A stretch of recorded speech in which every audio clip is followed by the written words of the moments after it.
there is a kind of thinking that we have prioritized over all other kinds of thinking because I believe of one simple thing: it helps us manipulate the world, but it doesn't necessarily help us understand it. I usually say the right hemisphere helps us understand the world, the left only to manipulate.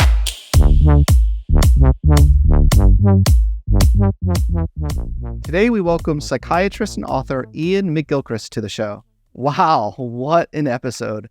I've greatly enjoyed going down the rabbit hole of reading Dr. McGilchrist's work and was pleased to see just how many areas of overlap we have in regards to our fascinations, including our attempts to understand the nature of intelligence, creativity, and even sacred and transcendent experiences. This conversation is very rich and meaningful, and I think brings clarity to some important issues in the fields of psychology and cognitive neuroscience.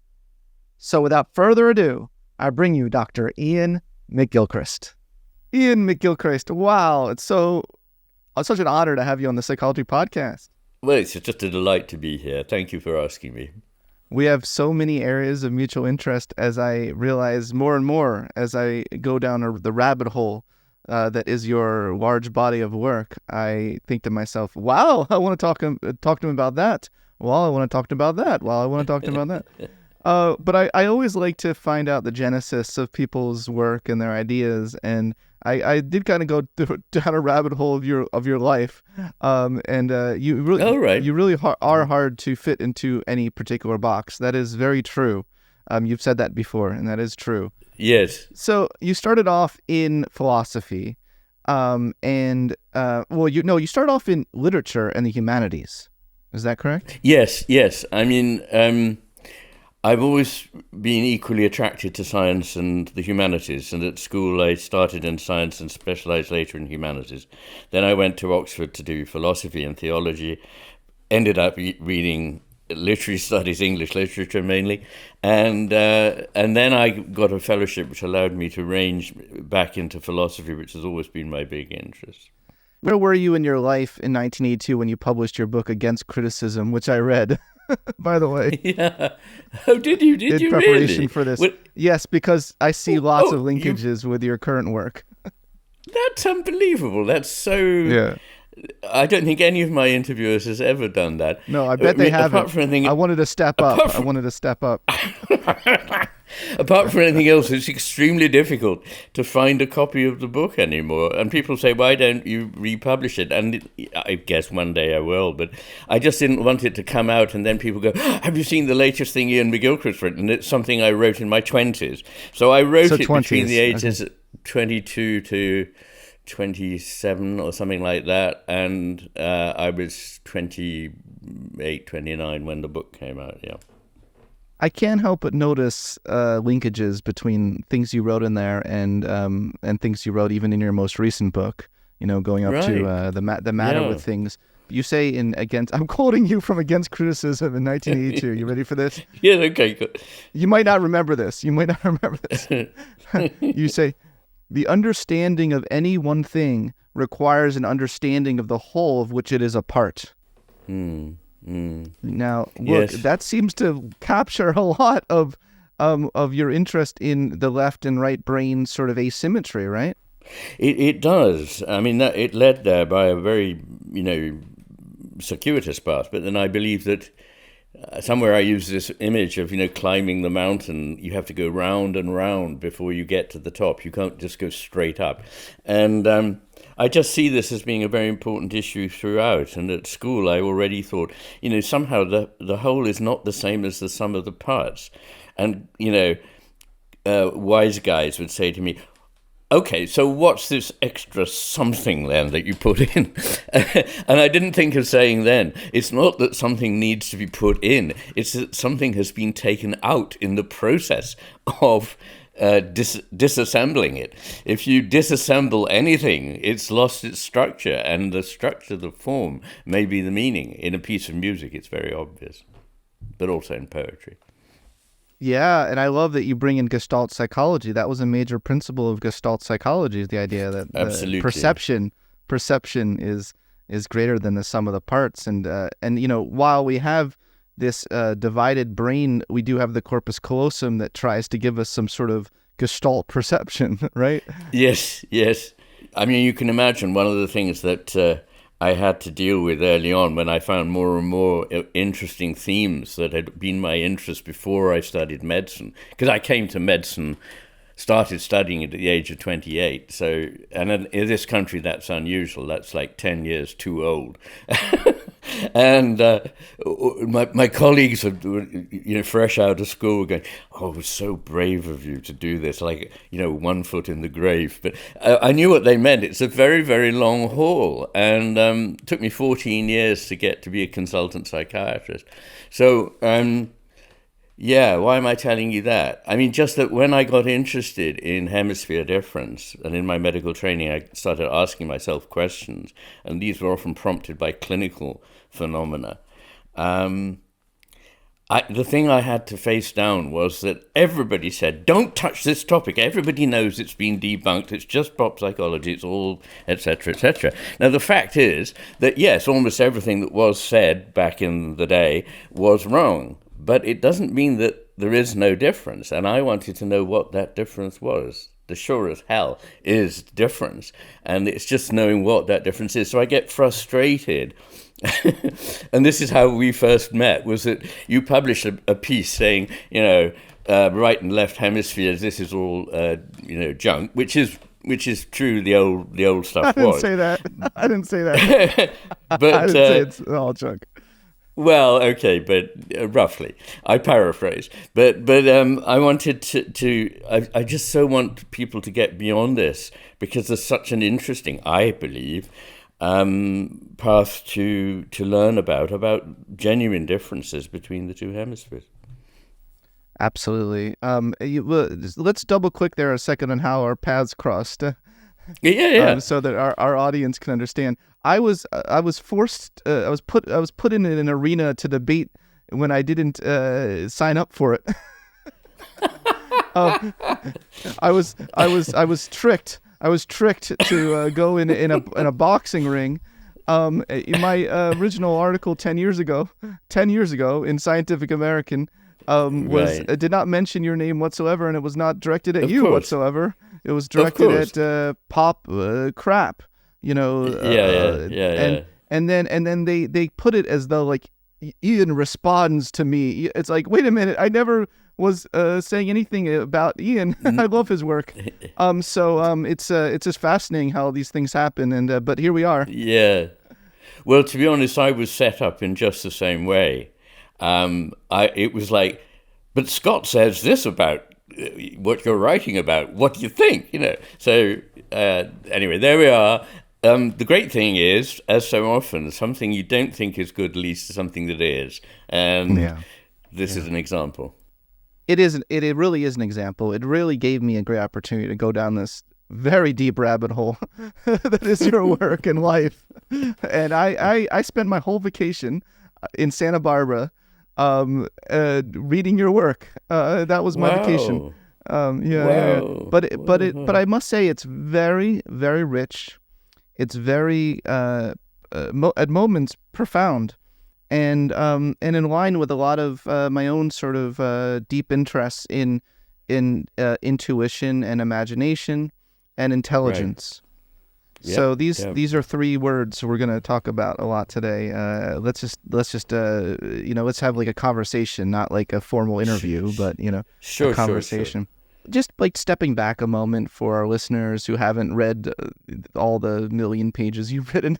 Like, I have. No, I'm joking. I haven't read all million. But can you just explain to our listeners? I've read a lot, but it is a lot. Can you explain to our listeners a little bit how you see the major characteristic differences between left hemisphere and right hemisphere? Yeah, sure. I think the fundamental difference is, and people have puzzled about why the brain should be divided. It seems like, when you think about it, a strange thing that an organ that it exists to make connections and derives its power from making connections should be divided. Why should it be asymmetrical? If it just needed more space, why didn't it expand symmetrically? And why is the corpus callosum involved in a great deal of inhibition of information as well as facilitation of information?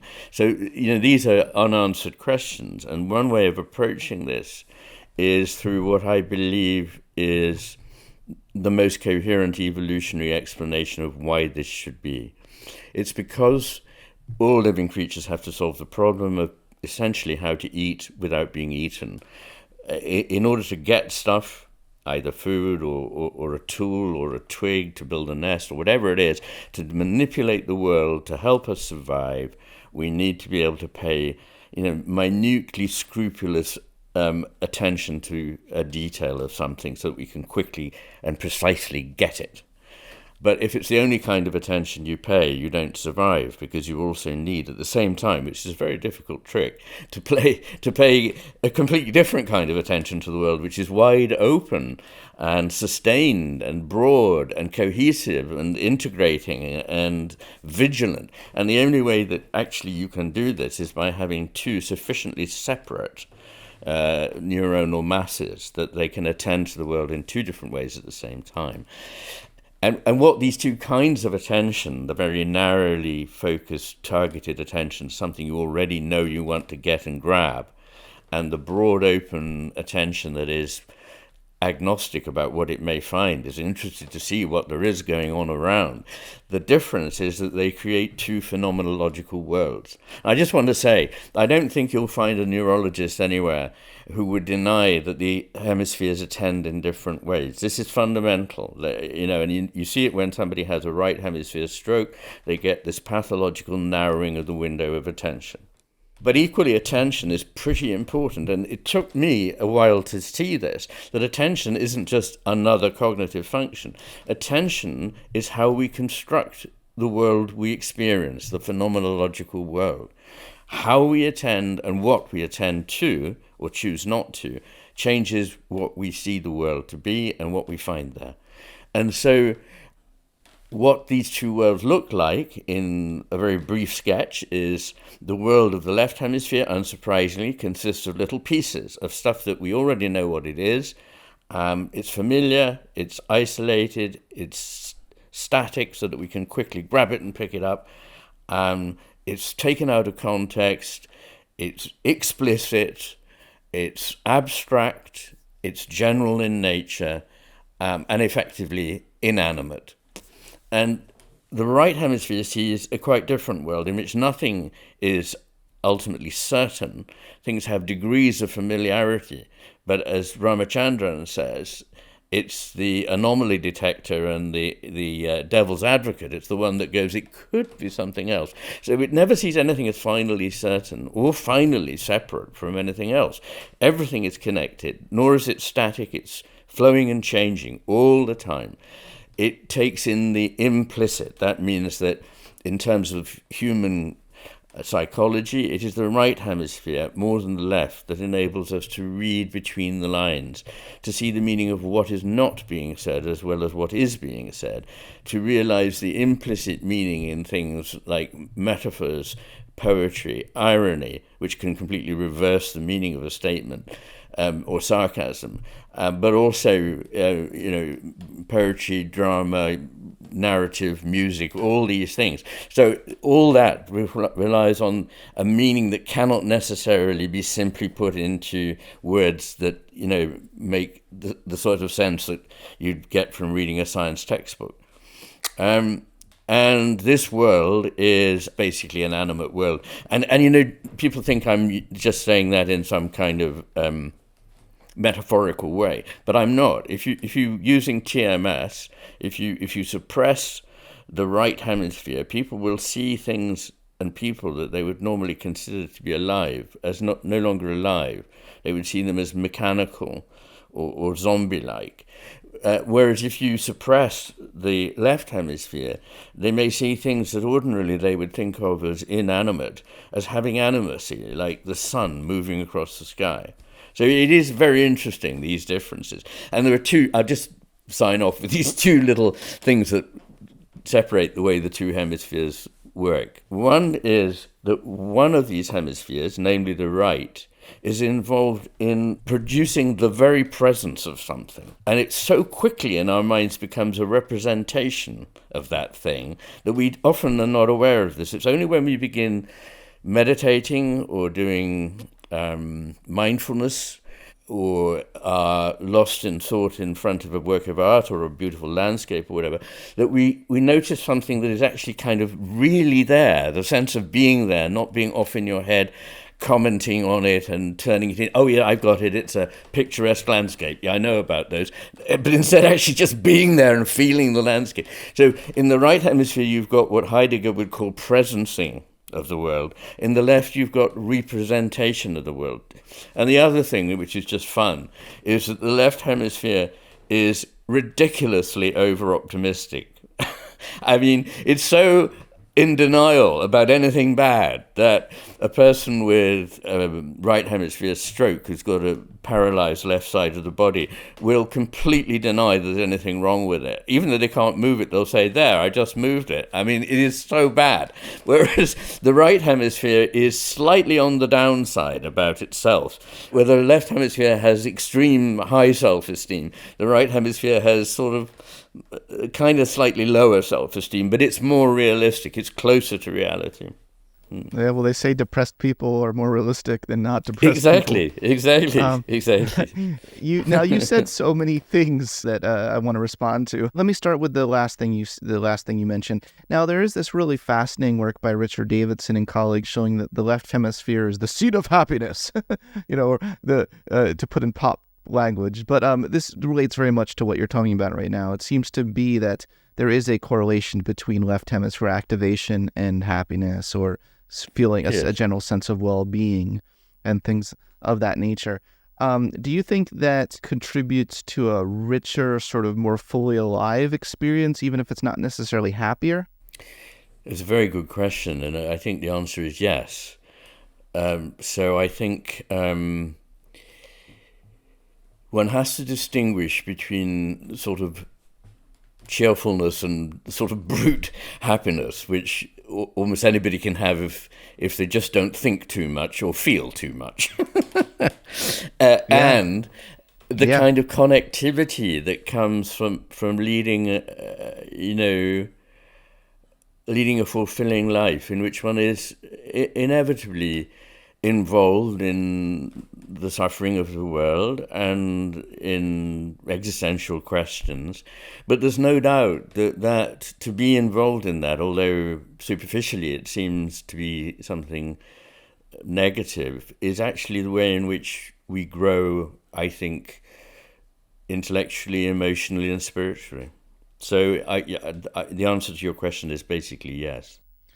I agree. And I feel like I want to map, let's try to map both of our research programs, because I think they're very consistent, not at all like it was presented in that fake debate. No. It's actually, our work is actually really consistent. We should co-author an article together for them and really shock them.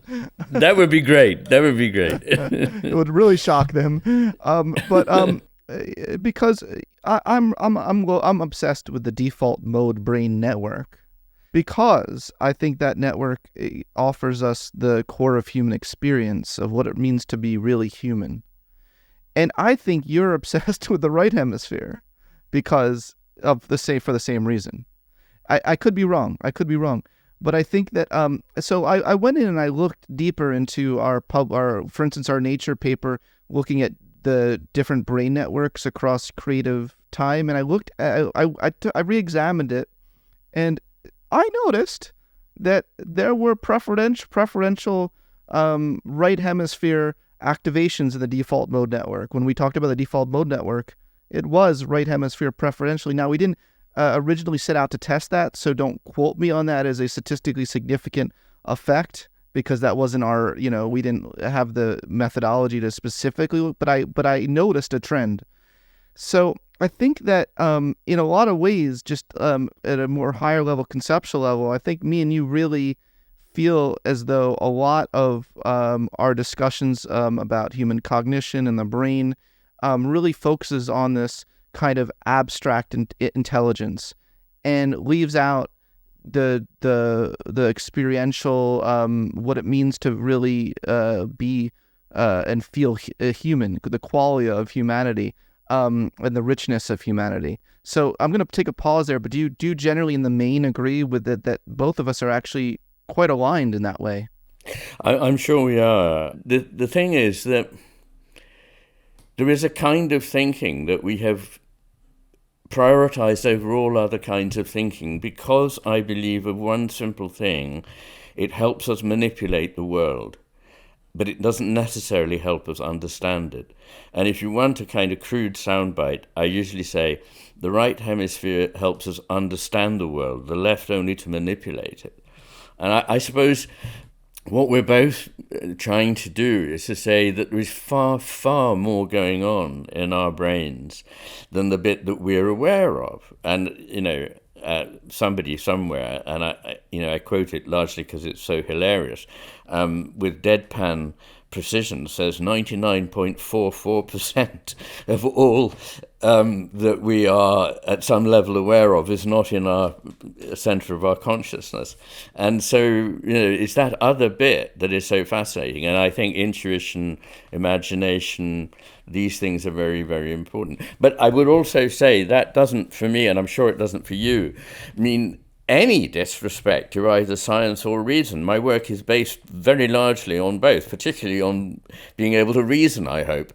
But it's just that they can't deal with everything. I mean, there are certain things that are not irrational, but they're just not rational, like music. It's super irrational. It's beyond the reach of reason and so forth. Yeah.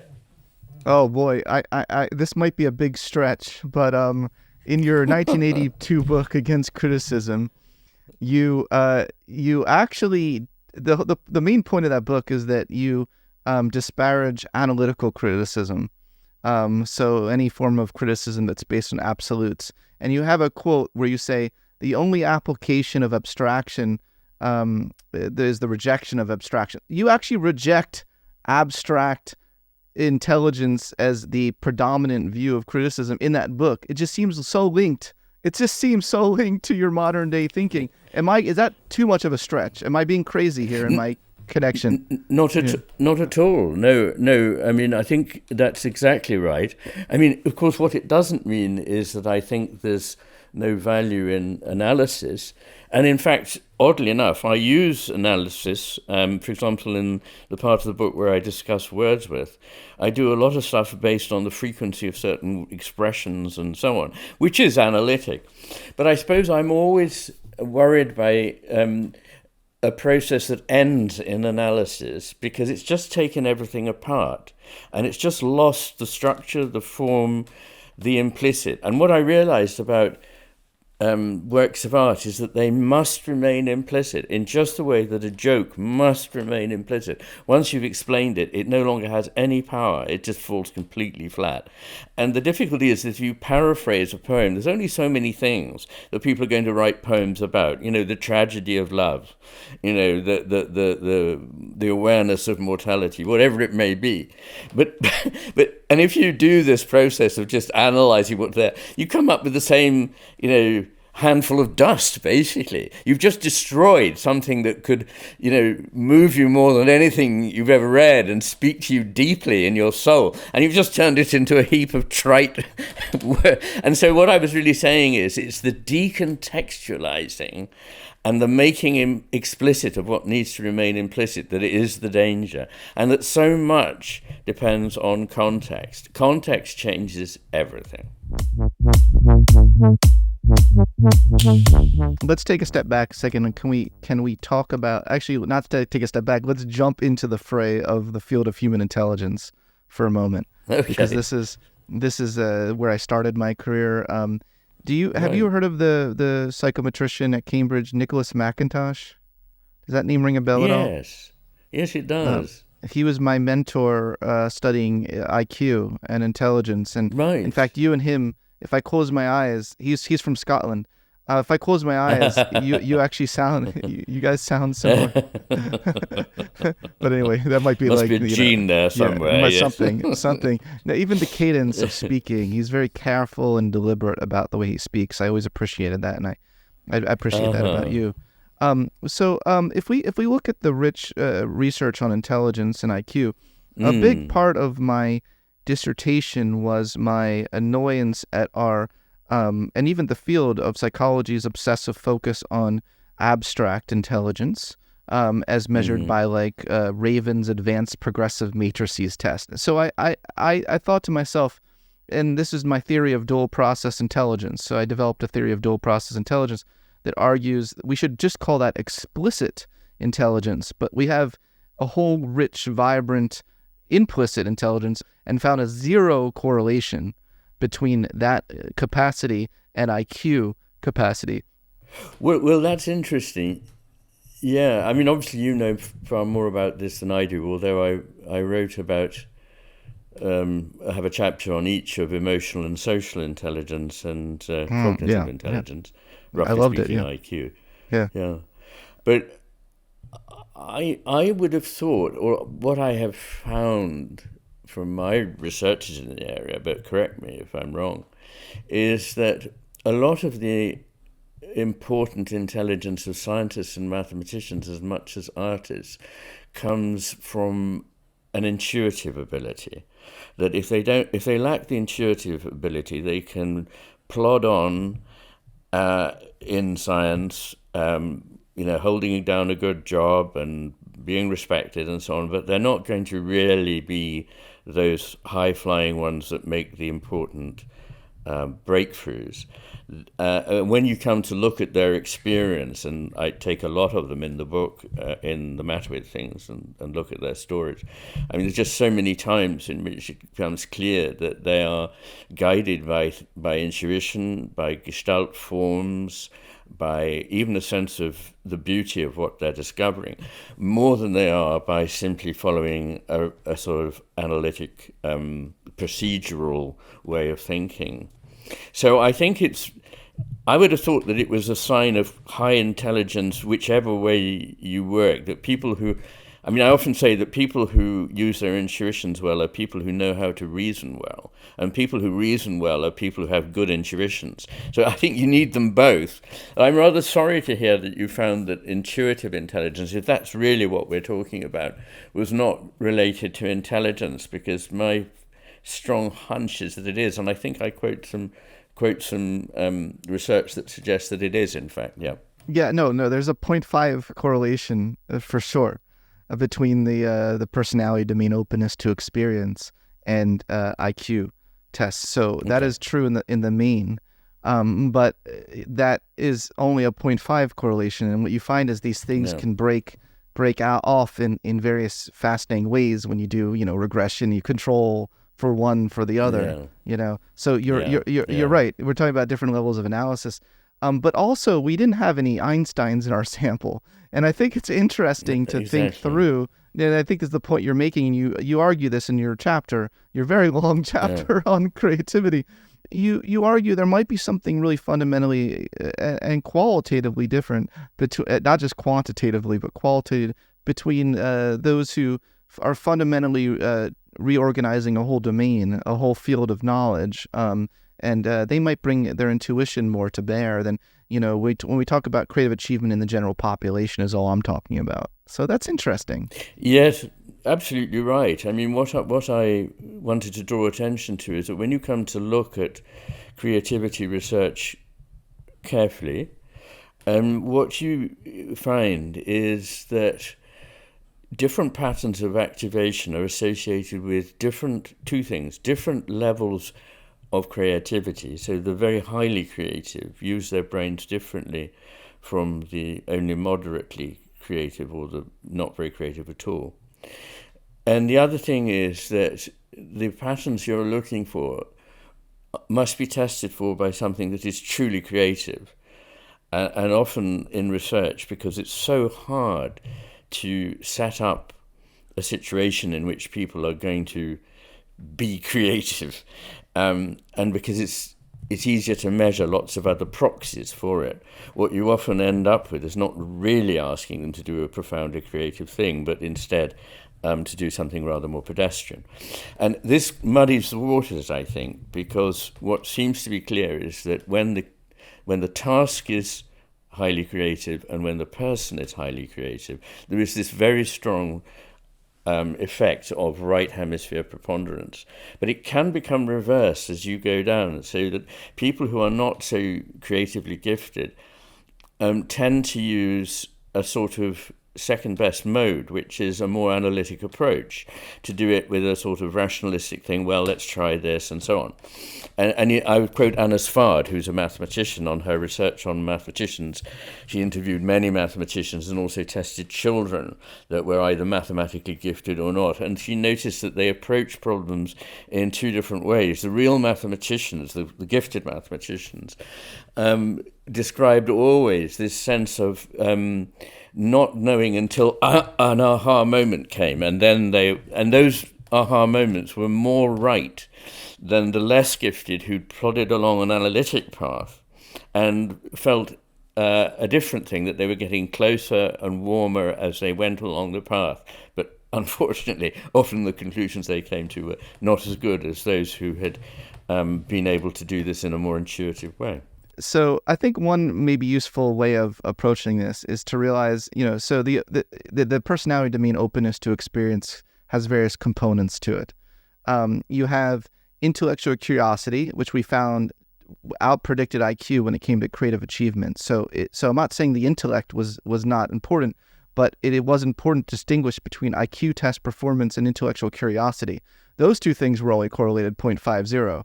So there could be people who ace IQ tests but don't have a shred of intellectual curiosity or intellectual openness, and that's possible. And then vice versa, it's possible to have very low IQ and be very intellectually curious. So that was one important distinction we wanted to make. But in the openness domain, you also have openness to fantasy and imagination, which is, there are plenty of people who score sky high in IQ tests but aren't particularly imaginative. Or have a proneness to imagination, or even care about it, or they're not big daydreamers. And then there's openness to aesthetics, which is like openness to beauty and the arts.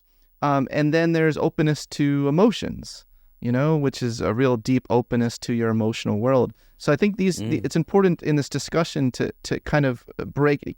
You can have a latent construct at the top, but I think these specific sub-factors can break apart in very interesting ways. Maybe the shall we say, true geniuses, I don't know, that's a terrible phrase. It sounds like a controversial phrase to say there are true geniuses and there are faker geniuses, but maybe the extraordinarily creative, let's say that, humans of our species, I would have thought they are really good at integrating all these various ways of being, or even if not integrating, experimenting with them. So let me step back and see what you think of that. Yeah.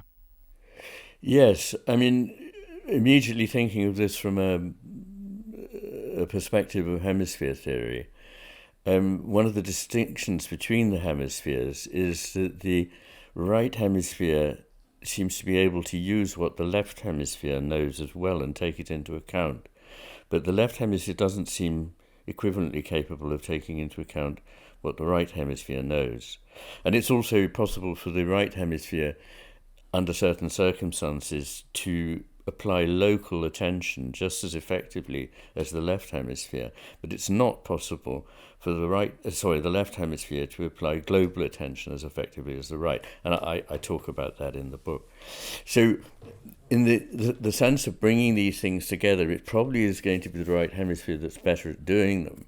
But I also found, to cut a very long story short, that emotional and social intelligence, no surprise, is more associated with right hemisphere function. And that's pretty much non-controversial. But what is controversial is my discovery, quite contrary to anything I had previously assumed, that the right hemisphere is also more important for IQ. And I'm not really surprised, because a lot of it is to do with things like pattern recognition. I mean, it's a long time since I did an IQ test. I don't think I've done one since I was 11.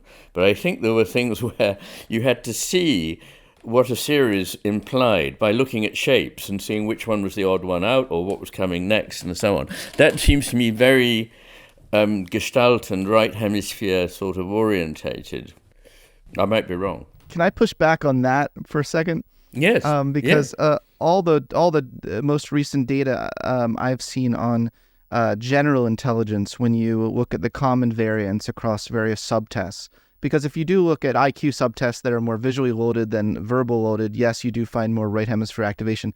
But actually, the common variance, general intelligence, is more left brain activated, and I think that's replicated among enough studies now where actually IQ test performance in terms of the common variance, generalizing across content, does tend to be left brain oriented because it isn't involved in abstraction and really involved in that kind of logical reasoning. That's what the most recent research does show, actually. Well, I'd be interested in that, but I wonder if it might.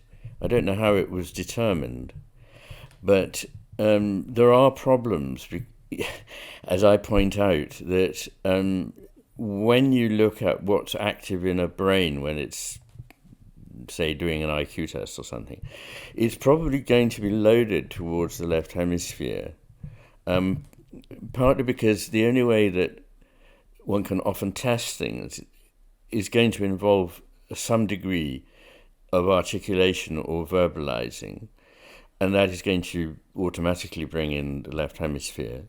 But also that when one is looking at any kind of faculty, I like to bring together measurements in intact humans with what we know about bits of the brain that are insulted, a stroke, a tumor, an injury.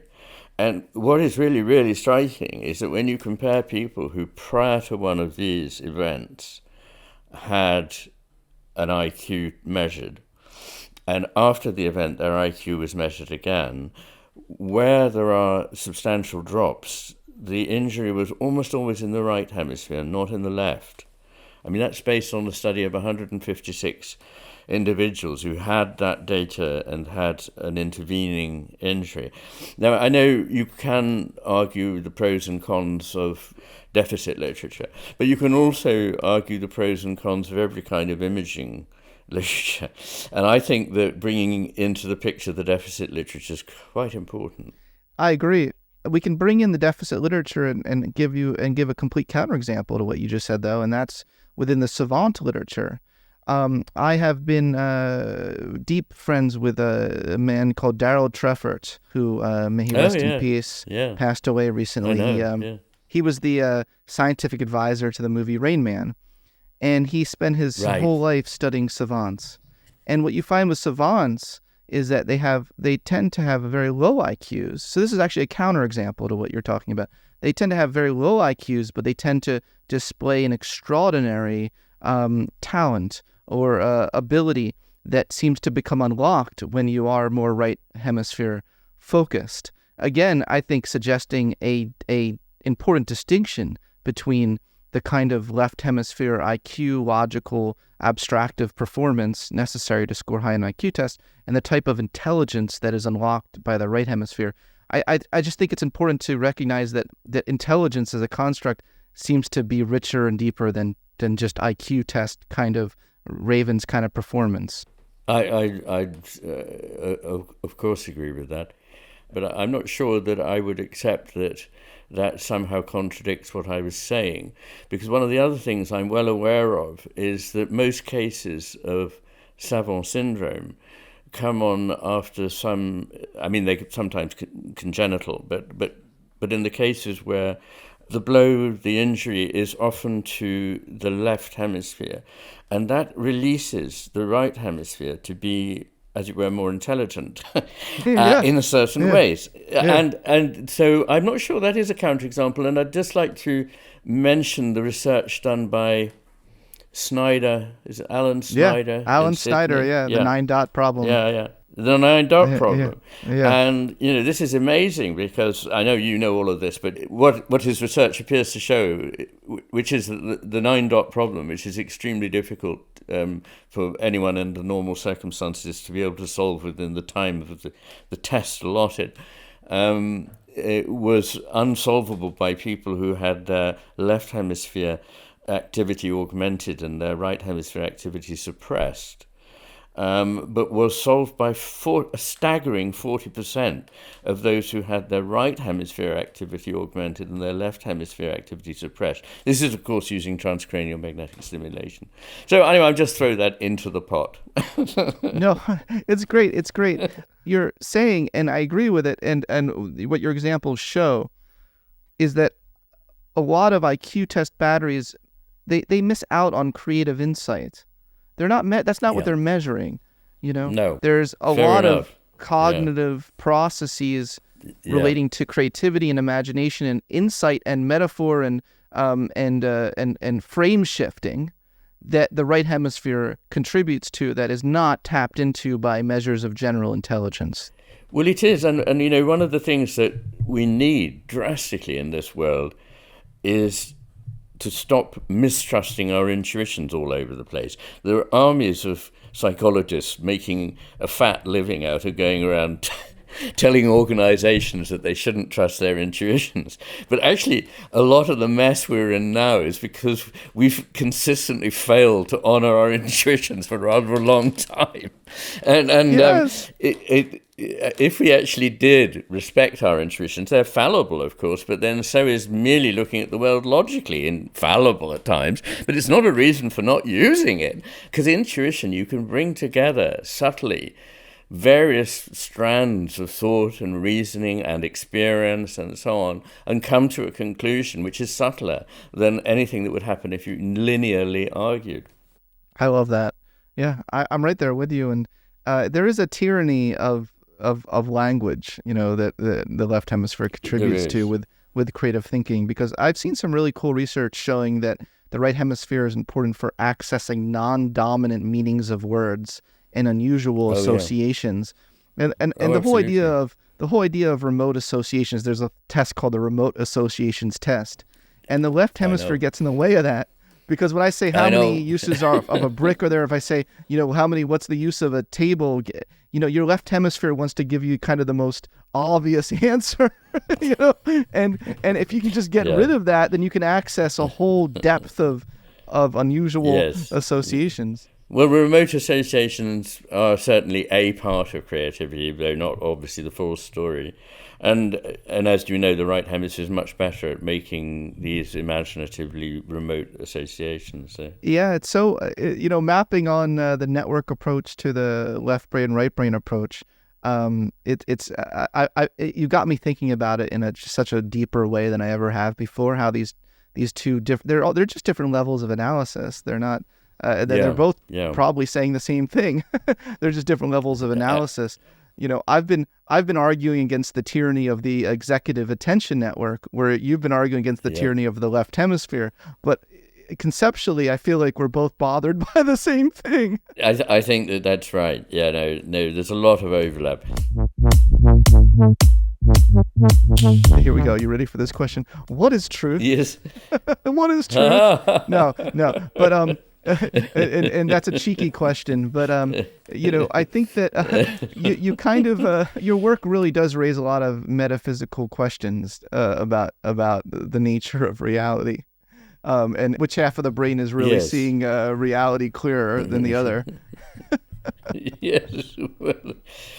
Well, the what is truth question, which was first famously asked by Pontius Pilate, have a go in the book, because I raise a lot of metaphysical questions, and of course I don't claim to have answered them, only a fool would do that, but I do at least address them. And I do actually I'm bold enough to have a chapter called What is Truth? And what I suggest is that, like everything else, this is differently seen in the two hemispheres, that the left hemisphere prefers a vision of truth and acts as though truth is to be found by seeing it as a thing that is at the end of a path, that if you take the steps to it, you will eventually reach it, and that truth is single and pure and will be the same for everybody when they get there. And while I'm very, very much opposed to the postmodern position that there are no truths, they're just whatever we choose to believe. No, no, no, no, no. But on the other hand, I think the other vision that truth is just pure and simple and clear and out there is also wrong. And what I suggest is that it comes out of an encounter, and that what we experience is always something that is partly given to us and partly us giving to it. And in this encounter, there is always a two-way process that alters both us and what it is we're encountering. So there is a truth, which is more like being true to something, being true to an ideal, being true to a person, being true to your wife, your husband, your partner, whatever. These are another way of thinking about truth, that is an allegiance where you cannot prove it, but you can get very close to knowing that this is really more right than whatever the alternative to this might be. Well, I love that, and link it to Roald May's work on human existence as an encounter with the world, and creativity as an act of putting something into existence that has never existed before. There is reality, but there's also creation, like of something that didn't exist a moment before, and you can do that. You, Ian, can do that. We all do it all the time. I know, all the time. All the time. And this brings us to imagination. I make a distinction which is not original to me at all, between fantasy and imagination. Fantasy is something that is like dressing up reality in a way that's cute. It's like you haven't really transformed it. You've just taken something and you've put on a pretty dress. You've taken an aristocrat and you've dressed him in a shepherd's cloak and given him a crook, and he plays for an hour or so, and that is fantasy. But imagination is quite different. It's looking at something that you think you already know until its strangeness appears to you, and you enter into it with your whole imaginative faculty, which is brings parts of your emotional life, your intellectual life, and so on into it. And Wordsworth, described being in the presence of a mountain or just a rock or a waterfall or whatever, and sort of seeing it for the first time, and that is the power of the imagination. Now, what Coleridge did, in brief, was to make a distinction which, when I was studying him in my 20s, I thought was pedantic and slightly forgettable. But I now realize this is profound, between what he calls primary imagination and secondary imagination. Secondary imagination is what we've been talking about with artists and creativity in that very clear sense. But primary imagination, which was before it and, supportive of secondary imagination, was the business we do all the time in bringing into being the phenomenological world. So all the time, second by second, I am in dialogue with whatever it is that exists apart from me, and out of that dialogue comes something that partly I created, but it only works if I am true to the thing that I'm really truly trying to see. So it is this encounter that gets closer to truth, and it is brought about by imagination. So where fantasy leads us into falsehood, imagination is the only path into truth, and it's something we're doing all the time. Wow. So fantasy is putting lipstick on a pig, is what you're saying. Yeah. In essence, that's what you're saying. But okay. So, let's talk about the link between mental illness and creativity for a second, because there is an interesting connection here. And you have a very interesting take on schizophrenia, as essentially you can't do anything but engage your rationality to make sense of the world. In a sense, that's the almost kind of an opposite of how a lot of people think of schizophrenia as being totally in the realm of delusion. Yes. Well, it is. It is in the realm of delusion, but just using reason only to approach life will lead you to delusion, as G.K. Chesterton said. The madman is not the person who has lost his reason, but the person who's lost everything but his reason. Because think about it. if I'm sitting in this room and I hear a voice, I look around the room and I can't see anybody, but the voice is there, I think, okay, so it must be the next door neighbor putting a trumpet up to the wall and sending me messages, or it's coming through that socket on the wall over there. This is how they think, because it's a kind of reasoning, but it's reasoning on a basis of completely misunderstanding the world. And this is what happens when the left hemisphere goes off on one and suppresses what the right hemisphere can see. Well, I'm trying to map on the way I've been thinking about it with the way you're thinking about it. I think of it from a network perspective. You tend to find that I often joke in my talks about this. I say, when you look at the brains of schizophrenic patients and you look at the brains of highly creative people, you notice no difference between the brains. And I say, just kidding. And then the audience laughs. But anyway, but you actually do notice some similarities, and that's in the default mode network functioning. When you compare the brains of schizophrenic patients versus highly creative people, you do notice that they have a very overactive default mode network. But the difference between the two populations is that there is higher executive functioning among the highly creative people than the ones we put in a mental institution. But I think that I think a lot of people we put in a mental institution have a lot of potential for immense creativity. I say it's important to be able to be daring enough to dip your toes into the sea of madness, but you must be tethered to a rope that can pull you back to the shore of reality. That's very good. I like that. And my next book 1, if I'm spared. I thought you said this one was your last book, The Matter of Things. Yeah. Well, if I'm spared, or if you're all spared, it is a book on the art of schizophrenic subjects. I have had a fascination with this going back 30 years, because I was a consultant at the Bethlehem and Maudsley Hospital in London, which the old Bethlehem goes back to the 14th century at least. And it has a museum of amazing works of art done by patients. Particularly interesting are the ones by schizophrenic subjects.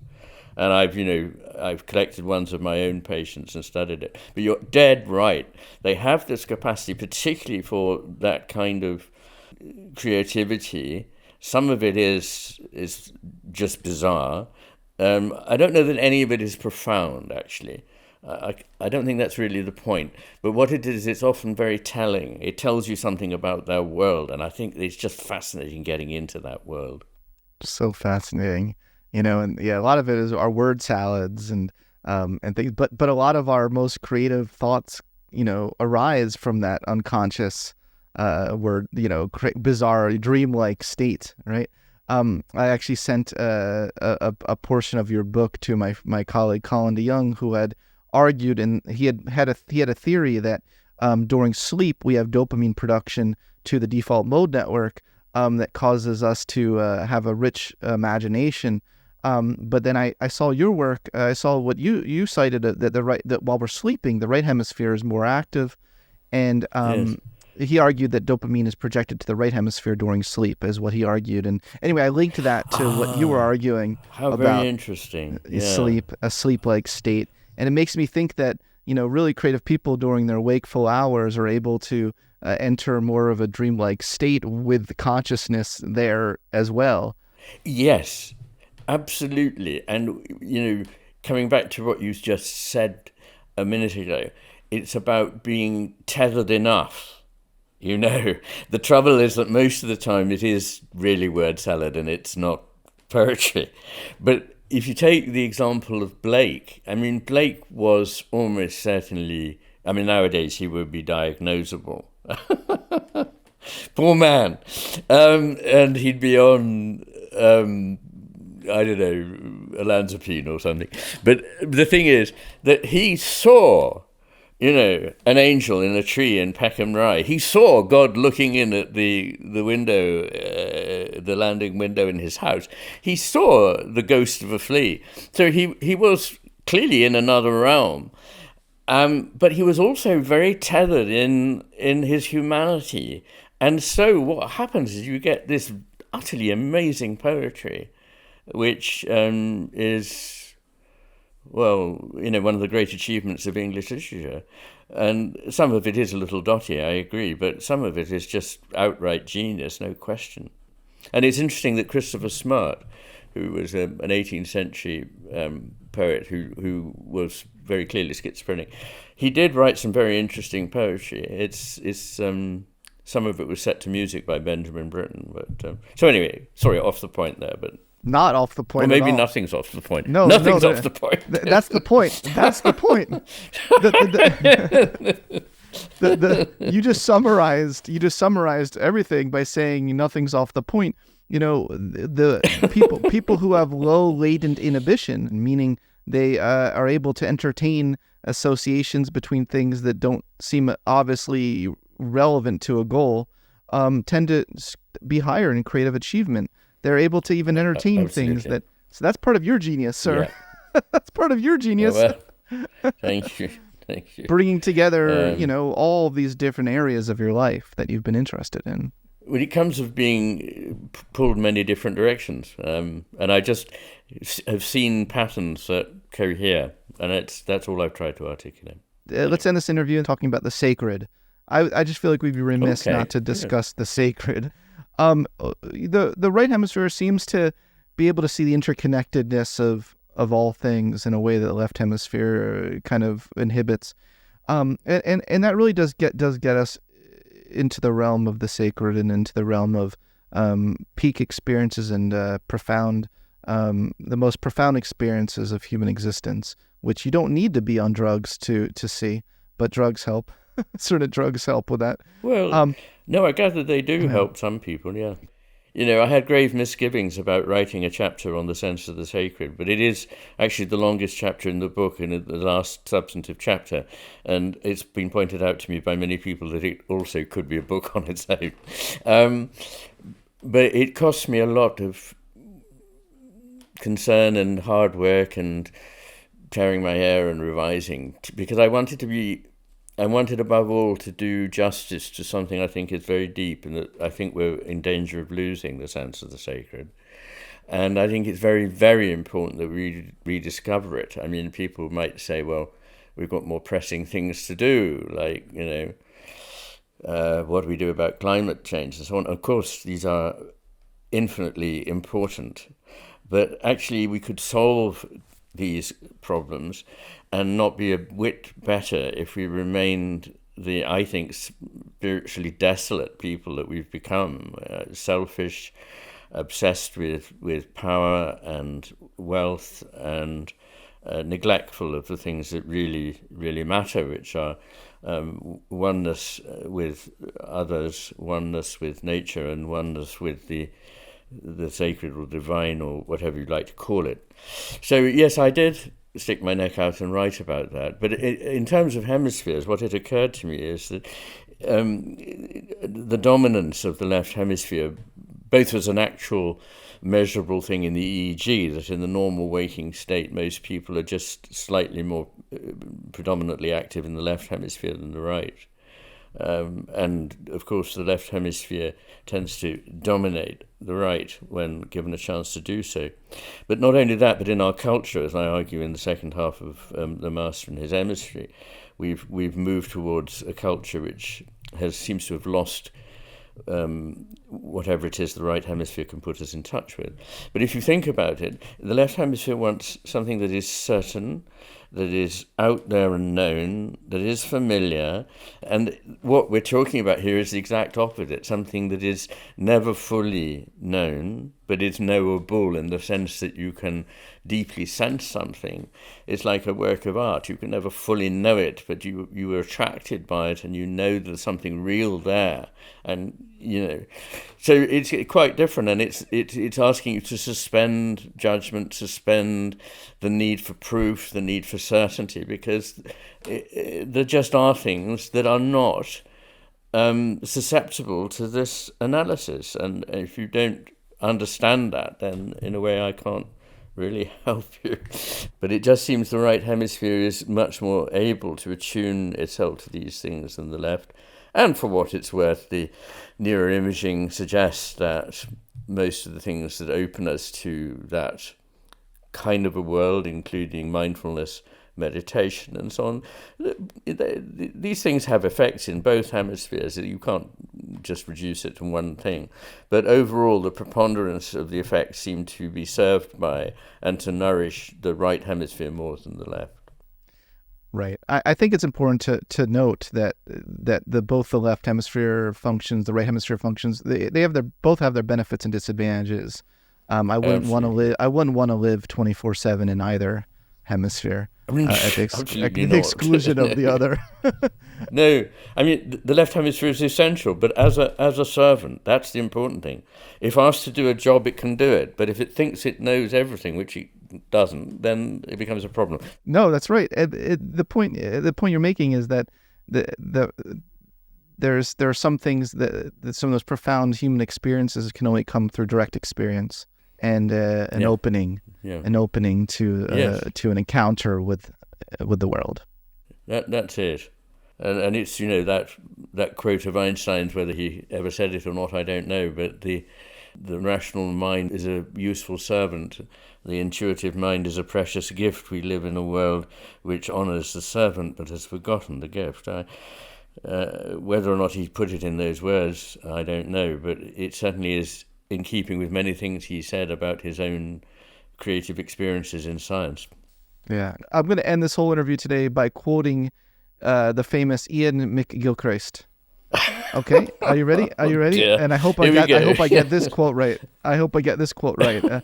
Our talent for division, for seeing the parts, is of staggering importance, second only to our capacity to transcend it in order to see the whole. And it was a real profound experience having this conversation with you today, Iain. And I hope I think that the people that forced us to debate, I told them we're going to have a podcast chat, and I think they're going to publish our podcast chat. So I'm happy with that. Really fabulous. I think That's great. I think so. Yeah. No, it's been lovely being here and talking with you. I feel we could go on for hours and hours, but sometimes a little is as good as a lot. And It's true. Been nice. I feel I've made an intellectual friend here. So thank you very much. Likewise. Well, let's just say to be continued then. Okay. Very good.